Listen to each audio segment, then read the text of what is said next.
on an all-new Dr. Phil. This was one of the most desperate human beings I had ever talked to. Kelli Stapleton was charged with trying to kill her autistic daughter. You attempted to end both of your lives, and you failed. Epically failed. She claims her daughter's violent fits put her family in danger. Her daughter gets agitated easily. Izzy's aggression was so severe that Kelli suffered brain injuries. She gave her black eyes, a fractured cheek. She would knock her unconscious and then continue to beat her. She was terrified Izzy would kill her. Plus, Do you believe your son can kill you? I know he can. another desperate mom's confession. I was going to drive head-on into the train. You have contemplated killing yourself and your son.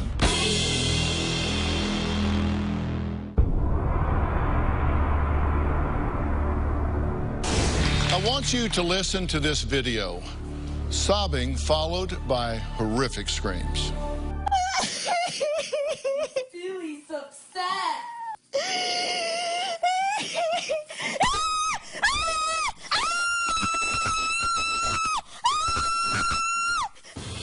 Those are the cries of 46-year-old Kelli Stapleton as her then 13-year-old daughter Izzy beat her mom bloody during a violent rage.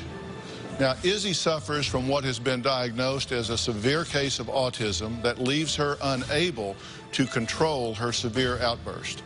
It has landed her mother in the hospital twice. Now, pushed to the brink, Kelli did the unthinkable. One day last September, she drove Izzy to a deserted area, made her s'mores, and then shut the van doors for what she hoped would be the final time. That day, she attempted to take both her and Izzy's lives. Now, luckily, Kelli and Izzy both survived, but now Kelli sits behind bars facing life in prison for a felony charge of first-degree child abuse.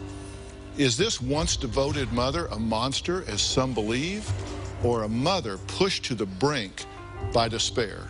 Yesterday, you saw the first part of my exclusive interview with Kelli Stapleton, where she shared her story for the very first time. Today, you'll hear the compelling conclusion to our conversation, and we'll find out how the rest of Kelli's family is coping with this tragic situation. But first, here's what happened yesterday. A Benzie County woman is facing attempted murder charges for trying to kill herself and her 14-year-old daughter. Kelli Stapleton and her daughter Isabel Stapleton were found inside of a van on Tuesday night and unconscious from carbon monoxide poisoning. State police say the 45-year-old Alberta woman tried to kill the 14-year-old girl by placing two burning portable charcoal grills inside a vehicle with the doors and windows closed. All of this unfolding just days after Izzy returned from an autism treatment center. Izzy was put in a medically induced coma. Police say it is possible that Izzy could have permanent brain damage. Kelli Stapleton of Benzie County pleaded guilty to first-degree child abuse. Today's guilty plea means all other charges, including attempted murder, will be dropped. Now a judge must decide her fate. Kelli Stapleton could spend life in prison or get off with time served.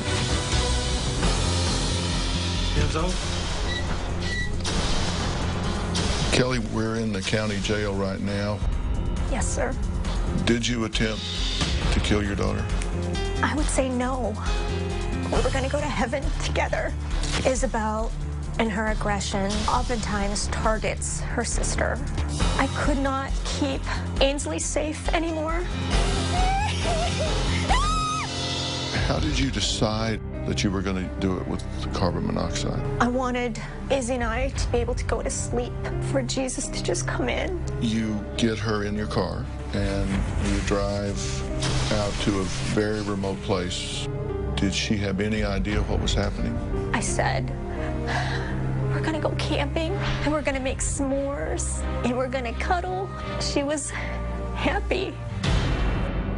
There's a bed in the back of this van. We laid down together. We closed the doors of the van with the grills inside, and we went to sleep, nose to nose. What were the last words you remember Izzy saying to you? I love you, Mommy. Tell me about this. I haven't seen that before. Have you missed her this year? I have. You attempted to end both of your lives, and you failed. Epically failed. And you're glad you failed. You're glad you're alive. You're glad she's alive. Yes. Why? Because she has a journey, and it wasn't my right to take her from it. Well, an hour wasn't enough to cover all of the important things that Kelli talked about during our exclusive interview. I still had two burning questions that I had to ask Kelli before our very candid conversation was over. Take a look. Do you want to see her? I do. Have you missed her this year? I have.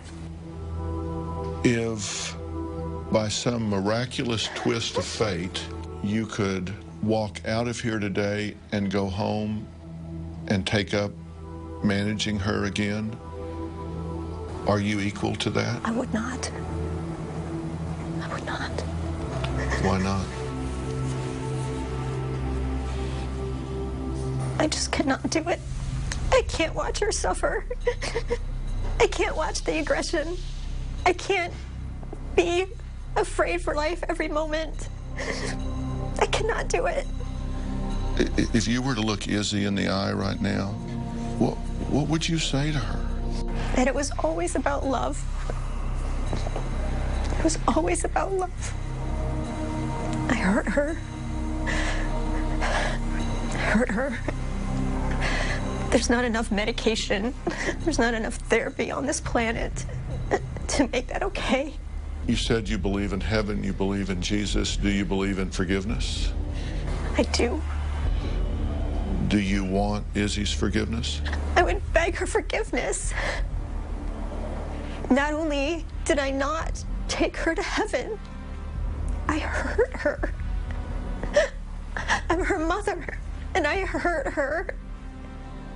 I'm not even worthy to beg for her forgiveness. Today we'll see the footage of Izzy when she first got out of the hospital. Plus, how are things going at the Stapleton house now that Kelli is gone and no longer there to take the brunt of Izzy's violence? We'll also talk to another mother who knows Kelli's pain. But before we do that, I want to talk to two of Kelli's best friends, Marlo and Vicky. Take a look as they tell the difficulties they saw Kelli go through. Izzy's autism manifests itself in the sense of aggressive behaviors. She has a difficult time communicating her wants and her needs. Izzy gets agitated easily, and she's very impatient. It's uncomfortable to be around her. One day I called Kelli and she was in the hospital. She said that she was waiting for a scan of her face to make sure that her cheek wasn't broken because Izzy had attacked her. That's when I started to really realize that something was seriously going on with Kelli and Izzy. Kelli couldn't be alone with Izzy. One time she was pushed down the stairs when she wouldn't give in to a demand that Izzy had. She was knocked unconscious. Kelli had to call the police. Izzy's aggression was so severe that Kelli suffered 3 traumatic brain injuries. Kelli was terrorized. Izzy was constantly hitting Kelli in the head, and Kelli was beginning to suffer things such as memory loss. She couldn't find her words sometimes. Everybody was concerned. I'm not sure who else could have gone as long as she did with the behaviors that Izzy had. I'm not sure how anybody could live like that, honestly. Well, I'm glad you two are here to try and help people get their minds around this. Let me be clear. Neither of you two endorse the choice that she made. No. I don't endorse this either, but I do understand that she was lost. I don't know what else to do. I can't get help. I can't get support. I can't protect my daughter Ainsley. I feel I have a duty to her, and she keeps getting beaten and pummeled. I got the feeling that this was one of the most desperate human beings I had ever talked to. Do you believe Kelli thought Izzy was eventually going to kill her? Yes. Yes. And she has said that many times. She wrote a blog, and The title of the blog was Status Woe. The last day, the day that this happened, she posted this. If you work with families, please try to minimize the soul-shattering disappointments you hand out. And she's talking about healthcare workers, insurance companies, school reps, these people. There are ways to say no without being inhumane. Please don't make your problems mine. I'm sorry you have 22 kids on your caseload, but that doesn't mean Izzy should be denied consideration because you're busy. Please don't tell me there are 50 other people on a waiting list to use general fund dollars. Please don't tell me when I found the perfect staff that Medicaid will only reimburse a portion of it. At least let me believe you're trying to figure it out. It's my job to try to do the best for my daughter. It's your job to be professional and help me do mine, and only one of us is getting paid. There's so much more to say. I'm just too tired to write it. This was posted the day she went to the woods, and she had just learned that Izzy had been uninvited to school. During my interview with Kelli, she revealed that she has not seen or spoken to Izzy since that day that they were in the van. And her good friends Marlo and Vicky have seen Izzy and stay in contact with Kelly's soon-to-be ex-husband, Matt. Here's what they have to say about what's happening with Izzy and the family now. Now that Kelli is out of the house, Ainsley is becoming more of a target for Izzy's aggression. Matt told me about an incident of Izzy attacking Ainsley. It was unprovoked, and she had grabbed Ainsley by her hair. They have an escape plan for Ainsley in regards to Izzy's aggression. If Izzy starts to become aggressive with Ainsley, her escape plan is to lock herself in her room or to lock herself in the car. Their CPS worker testified during a pretrial hearing that she had arrived at the house and found Ainsley hysterically crying, locked inside the car because she was trying to escape Izzy's aggression. Ainsley shouldn't have to live in a house where she's fearful every day. That was part of her fear and reality. She would take these beatings and watch her other daughter take her beatings. What was her reaction? How did she feel about that? Sometimes she would kind of normalize that to a degree and just say, you know, Izzy beat me up again, or we had this, you know, conflict, but it's going to be okay. I'm going to be okay. We're going to move on. But then there were other times when we would talk a little bit longer, and then she would really confide in me about how she felt about it. I mean, she would cry, and those were the times that she felt hopeless. And that's when you started to really be afraid for her. But where we were at this point is understand that, you know, Izzy's aggression as she got older became worse, and Izzy became larger, and this became more of an issue, and Kelli was getting more, you know, it was attacked. Kelli finally found a facility called the Great Lakes Center to get Izzy help. So she's at the center getting help. You would think that Kelli would finally get to relax. She could not, because every single week it was up for debate whether Izzy was going to be sent home abruptly or she was going to get to stay. The whole idea was to integrate her slowly back into the house, and that didn't happen. And what we're seeing in the background here is just that this was constant. Yes. Right? And so the insurance company said, basically, we're not going to further this. It's not being successful. We're going to stop paying. The center said, we can't keep her here if we don't have funding for her. And instead of integrating her slowly back home, they sent her home. That is the weekend before all of this. And they knew a few days before, so they contacted the school to try and, you know, be able to get her in with the teacher there and work on the behavior plan. All of that fell through. So now we have Izzy's coming home. She's not welcome back at school. We know that she's not any stronger than before when she went in. That's where we're at. Let's take a break. When we come back, we're going to meet a woman whose severely autistic son throws chairs at her, knocks over furniture, tears the stainless steel doors off the refrigerator, punches her, pulls her hair, fractured her ankle, chokes her while she's driving, and bites her so badly she wears long sleeves to hide the bruising.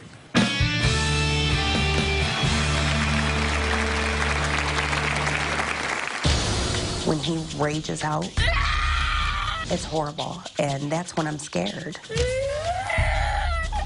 I know my son could kill me. You know, being here in jail, you are away from all of that turmoil. Has there been any guilty pleasure of relief at not having to deal with it? The jail of Benzie County has been a much kinder warden than the jail of autism has been. Now, Dr. Carol Lieberman spent 20 hours over a period of 3 days doing a clinical interview with Kelli, and she's here today. Dr. Lieberman, I think everybody does want to understand what her mental state and condition was at the time. What can you say about that? Well, you know, what's important to realize is that Izzy was diagnosed when she was 2 years old. When Izzy got to be 8 years old, she became violent. She had these tantrums, these aggressive tantrums. And the bigger Izzy got, the more violent these tantrums were. And she gave her black eyes, she gave her a fractured cheek, nose, she was hitting her in the head all the time, kicking her in the abdomen all the time. And the final two things were when she hit her head so hard that she lost consciousness. The key is, I diagnosed Kelli with a number of disorders, including post-traumatic stress disorder. It was a war zone in her home. When that day, on September 3rd, 2013, she was in a dissociated state. To her, it wasn't murder or killing. She was, in her mind, taking her to heaven. She was accompanying her to heaven. And that was totally dissociated from murder, killing, anything else. She was doing this as a sacrifice. Even though not intentional, do you believe Izzy would eventually have killed her? Yes, yes I do. Because the violence was escalating. The last two severe things were loss of consciousness. I mean, she could have died then. You know, one of the things I asked Kelli is, did she have information as when she would be knocked out, whether Izzy would continue to beat her after she was unconscious? And she said there was no question about it, that she would knock her unconscious and then continue to beat her. Absolutely. And one of the things that they were thinking of when the school rejected Izzy was for Kelli was even willing to go back to where the original treatment center was to continue Izzy in the school that she was going to there, and she was going to live with Izzy alone in an apartment there. And she was terrified because she figured Izzy would kill her. And also, Izzy would do something like inadvertently start a fire on the stove trying to cook, and she'd kill herself too. And, you know, that's the reality that we're talking about here. Now, my next guest lost her husband in a freak car accident, and then 4 months later, another bombshell was dropped. Take a look. Preston was my first child. I fell in love, but I felt something was not right. I took him to a pediatric neurologist to get tested. It came back that he definitely had autism. As far as I can remember, Preston was aggressive. Even as a baby, he would scratch my face or pinch me. The older he got, the aggression got worse. There was a time that Preston hit me. He punched me so hard that it knocked the wind out of me, and it left a huge bruise. He would just open palm, slap me across the face. Don't hit me! He pushed me down the flight of stairs once. I would get bloody lips, broken bones. I've had a black eye. He's fractured my ankle. He's damaged everything. The furniture, the walls. When he rages out, it's horrible. I think he could beat me to a bloody pulp. I know my son could kill me. I love my son, Preston, more than anything in this world. But I'm afraid of my son, and I can no longer care for him. Lisa, I'm glad to meet you. I'm sorry for the circumstance that we're talking about here. Your son is extremely violent. Yes. Do you believe that he can kill you? I know he can. He's been violent for a long time. He's strong. His hits turn into huge welts and bruises and fractures and shoved me down the stairs. It's scary. The chokes, his little hands, his hands got bigger. Everything's harder. The aggression has always been there, but now it's worse. I know this is not a happy thought or an easy thought to talk about, but the truth is, you have seriously contemplated killing yourself and your son. Yes, I have. It's so hard to translate to everyone, even my closest friends and family, how extreme the behaviors take its toll on you, because this isn't just a little hair pull. This isn't a little punch. These are hard pulls, grabbing fists of hair, punches, shoves, breaking things in your house. You're afraid that a spoon or a bowl could be a weapon. It is a weapon, but could that weapon be used on me? We use plastic, so it's hard. And day after day after day, minute after minute after minute of not knowing when those behaviors are going to come, and you are the target. Emotionally, psychologically, it's tough. This is your child. Your child. This is my only child. Let's take a break for a minute. I mean, hopelessness has set in for Lisa, much like we've talked about with regard to Kelli. What has she contemplated in her mind? How would she do it? Has she gone to that point? We're going to talk about that escape plan and the horror she and her son have been living in when we come back.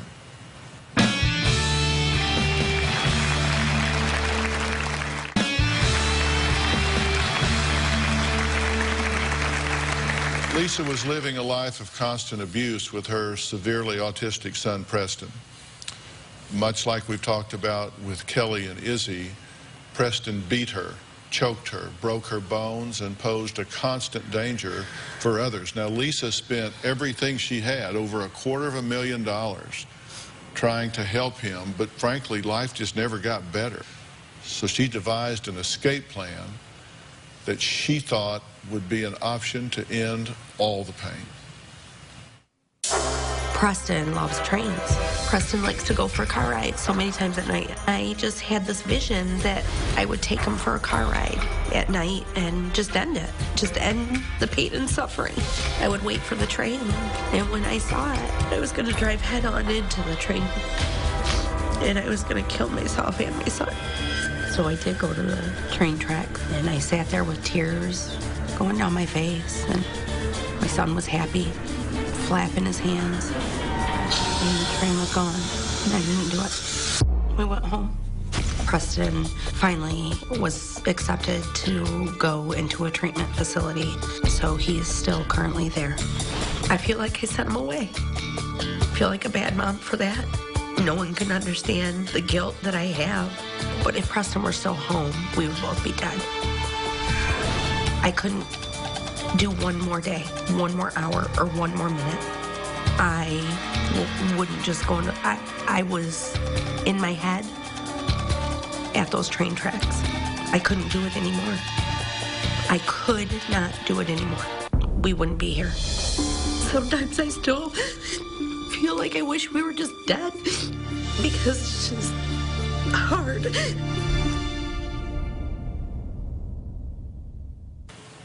What's your reaction to watching yourself say those things? Who says that? What kind of parent says that about their child? Would you have ever thought or fathomed that you as a mother could actually contemplate killing your child? No, never. I'm a normal person. I had hopes and dreams for my son when he was born. I can't wait to hear "I love you, Mommy," and it never happened. And the mom that I thought I was going to be never happened, and the son that I thought was going to be was never there. Did I think that I would ever say those words or even contemplate it? Of course not. Who would think that? So I assume you weren't shocked when you heard what had happened with Kelli. I was shocked, but it only took 10 minutes for me to, I suppose, come out of shock and say, eventually, if she hadn't, maybe Izzy was going to kill her. And I understood right away. I knew. And I felt really lost and frustrated and angry, never at Kelli, but at the system. You know, Kelli made a comment, the jail of Benzie County is better than the jail of autism. I believe it. I know it. I mean, I've never been to jail, but of course we're in contact and we talk about that often, how jail is better than the day-to-day struggle of autism. Sleep, food, water. No beatings. No beatings. Yeah. No extreme violence by your child. What I want people to do is try to understand the mindset. It is not a rational decision. It is not something that I want you to contemplate. It's not something I want you to do, because there is always that next option, that next alternative, that hope being around the corner. Ending the life of your child, even if you sacrifice yourself in the same act, is just simply not an option. That's just not something that you have the right to do. But that doesn't mean you have to stay in the situation you're in. When we come back, we're going to look at exclusive footage of Izzy after she was released from the hospital, plus how Kelli's husband, Matt, is coping now that he is the only parent in the home with Izzy and the other children.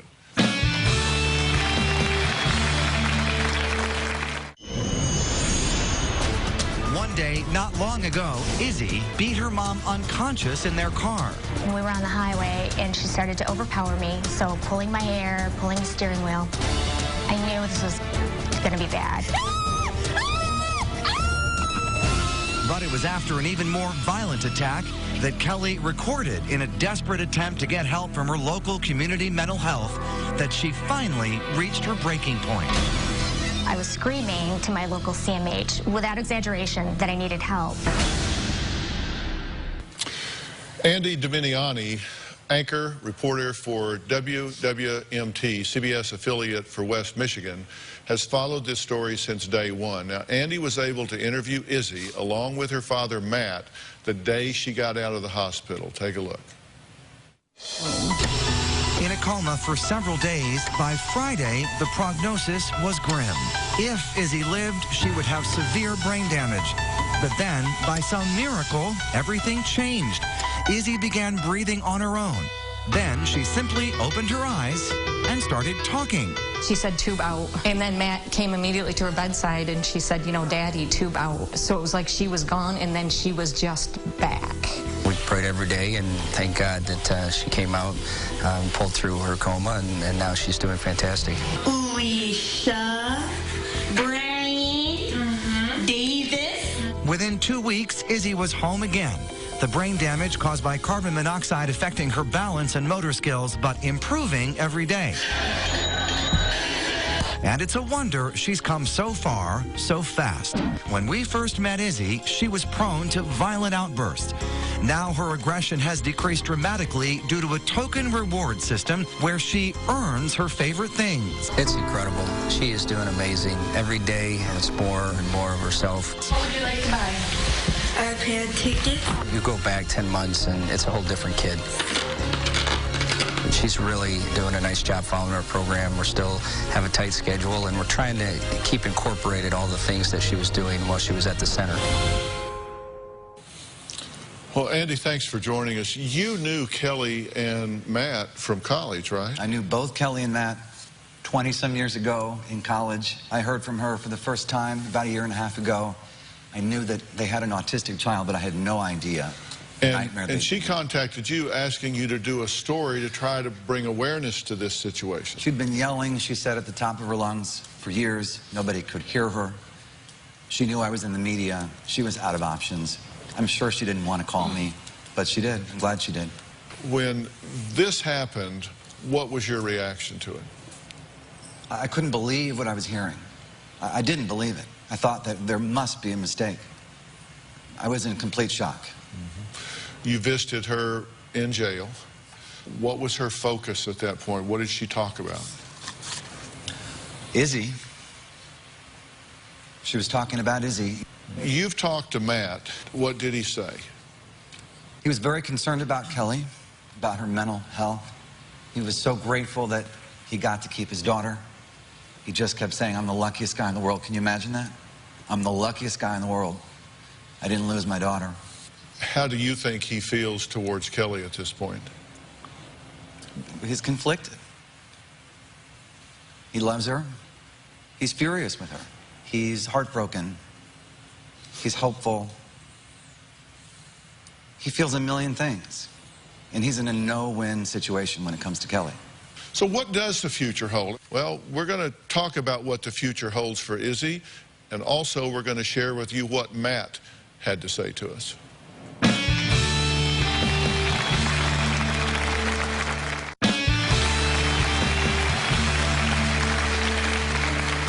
Kelli Stapleton is facing life in prison for a felony charge of first-degree child abuse of her severely autistic child, Izzy. I want to introduce to you now the head of our advisory board, Dr. Frank Lawless. He is also a leading expert on autism. He has written a book called The Autism Answer, and it's available as an e-book online. Dr. Lawless, you and I have had much ongoing dialogue about Izzy and about this situation before I went to do the interview with Kelli. And for people that don't know, I don't want you to glaze us over, but I do want you to give us some sense of what is going on. What makes this child, Izzy, what makes this child, Preston, do what they're doing here? Primarily, it's a brain dysfunction. And what is happening is that especially the back part of the brain is not functioning like the front part of the brain. So what is happening is that there's a limited amount of processing that can go on with an autistic kid. When there's a change in environment, there's a change in any kind of situation, they get afraid. They are in panic. Now, autism is referred to as a spectrum disorder. Yes. And not all autistic children are violent. Many are not, then some are. And what this violence may look random, but in fact, it is being triggered, correct? It is absolutely being triggered, and that is the biggest problem in autism, is the emotional control, the emotional management that goes on. All right, and what sort of things, because you say they become very fearful, what sort of things can trigger a Preston or an Izzy to become violent and start thrashing? Well, it can be a lot of things. For example, it can be a food allergy that can come on. It can be basically a change in the environment. It can be a confrontation that might even be very mild, but will basically trigger this frantic explosion of resolve. And once this aggressive explosion stops, they do not have the ability to pump the brakes. They don't have the ability to soothe themselves and quiet themselves down. That's right, and that's the actually lack of research in this particular area has to do with this issue of finding the brakes in terms of dealing with their emotional outlet.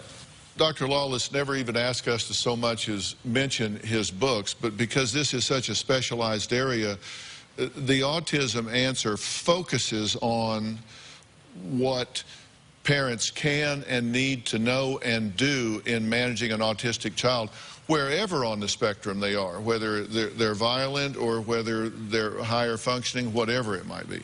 Absolutely, and the idea is that this is my quest, is to basically try to educate the parents what they can do at the home. Right. My plan for the family when we come back.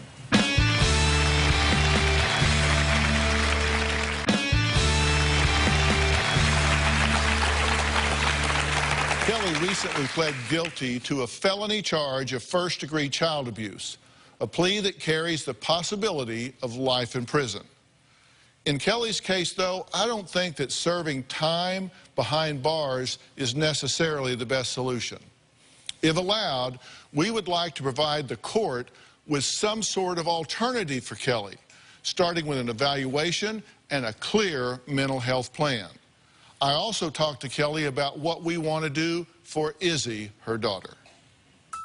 Kelli, we're going to start working real hard to try to get to the bottom of what's going on with Izzy. We want to take her to the P&P Center in Dallas and do a multimodal diagnostic workup and evaluation of her to try to find out everything that's going on with her. And then once we have those answers, then we're going to get those experts to work with all the resources available to come up with a strategy to try to get this young girl some peace in her life. We want her in the home, in the school, in her community, with friends and a life. And so the whole goal is reunification. We're going to get busy on this, and we're going to keep you in the loop every step of the way. Okay? Kelli, I wish you the absolute best. Thank you. Since Kelli's husband, Matt, is now the custodial parent, we offered him a detailed treatment plan for Izzy. We also offered help for Kelli and Matt's other children, McEwen and Ainsley, as they have been through so much in their young lives. We invited Matt to be here today. For a number of reasons he's not, but he did give us a statement and ask us to please read it, and here it is. My apologies, but going out for the filming is not a possibility. I also really think this needs to be Kelli's story. This is her story and about what happened to her. We are grateful for Dr. Phil's generosity in providing help for Izzy. I will certainly work with Dr. Lawless to coordinate these possibilities. As far as the other kids, I appreciate the fact that Dr. Phil would like to help them.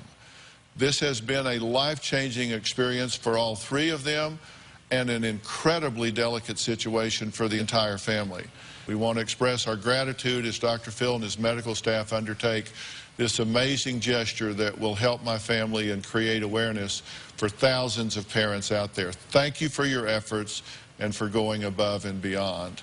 And that's from Matt. So Matt, I totally understand. I thank you. And Dr. Lawless, you already have been in touch with Matt. You've had contact, correct? Yes, we had a conversation, and we're planning on a visit to the P&P Center this week.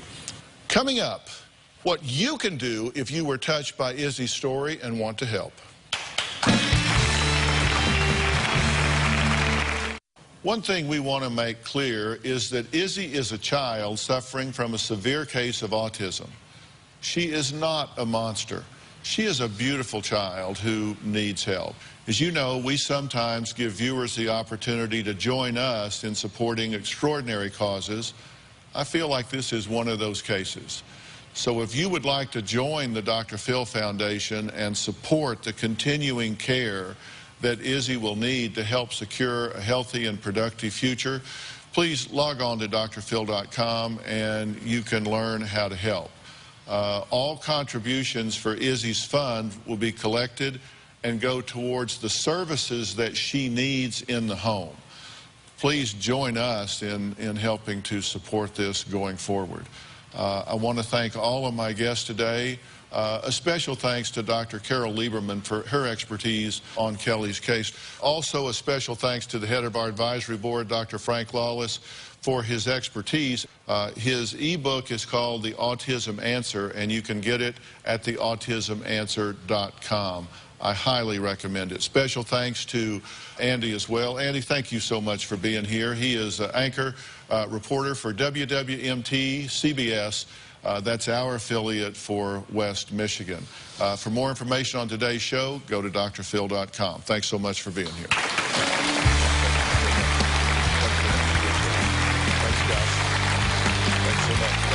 Thank you.